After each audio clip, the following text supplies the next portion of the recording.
মায়ানমারের সাথে আমাদের রোহিঙ্গা ইস্যু ছাড়া there is no other issue. আমরা চাই যে তারা এই রোহিঙ্গাদের ফেরত নিয়ে যাক।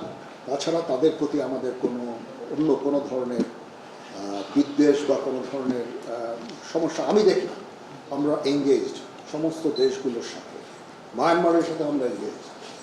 আমাদের ওখানে ডিএ আছে, প্রতিনিয়ত ডিএদের সাথে তাদের সরকারের যোগাযোগ আছে, এবং আমাদের মধ্যে একটা আন্ডারস্ট্যান্ডিং আছে। আমি এই মুহূর্তে মনে করি না যে তারা নিজেরাই নিজেদের দেশে অলরেডি একটা সিভিল ওয়ারের মতো নিয়োজিত আছে। সিভিল ওয়ারে তারা কোনো ধরনের অ্যাগ্রেসিভ কোনো কিছু করবে আমি বেসিক্যালি আমি মনে করি না। তারপরেও আমাদের সেনাবাহিনী সবসময় এই প্রস্তুত আছে। নেভি আছে, নেভি তার পেট্রোলিং বাড়িয়েছে, সেখানে তারা ব্রিগেড পাঠিয়ে সবসময় পেট্রোলিং করছে।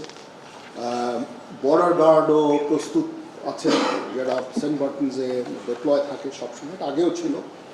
বাট ইন ডুইং সো আমরা কোনো ধরনের প্রভোকেশন আমরা করি না। মায়ানমারের সাথে আমাদের রোহিঙ্গা ইস্যু ছাড়া there is no other issue. আমরা চাই যে তারা এই রোহিঙ্গাদের ফেরত নিয়ে যাক। তাছাড়া তাদের প্রতি আমাদের অন্য কোনো ধরনের বিদ্বেষ বা কোনো ধরনের সমস্যা আমি দেখি না। So we are engaged with them.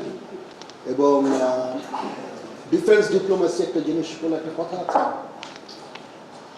যখন দুই ফোর্সেস একে অপরের সাথে কমিউনিকেট করে, সেই ফোর্সের পক্ষে হঠাৎ করে যুদ্ধ শুরু করা ভেরি ডিফিকাল্ট, এটা হয় না, ঠিক আছে? এই জন্য ডিফেন্স ডিপ্লোমেসিও ইজ ভেরি ইম্পর্টেন্ট। আমরা তাদের সাথে এঙ্গেজড আছি, সবসময় কথা বলছি, এবং শান্তিপূর্ণ উপায়ে আমাদের এই রোহিঙ্গা ইস্যুটা আমরা সমাধানের আমরা চেষ্টা চালিয়ে যাচ্ছি। আমরা কখনো হতাশ নই। আমি মনে করি যে একদিন না একদিন ইনশাআল্লাহ এই সমস্যার সমাধান হবে। আমরা সবসময় তাদের সাথে এঙ্গেজ থাকবো।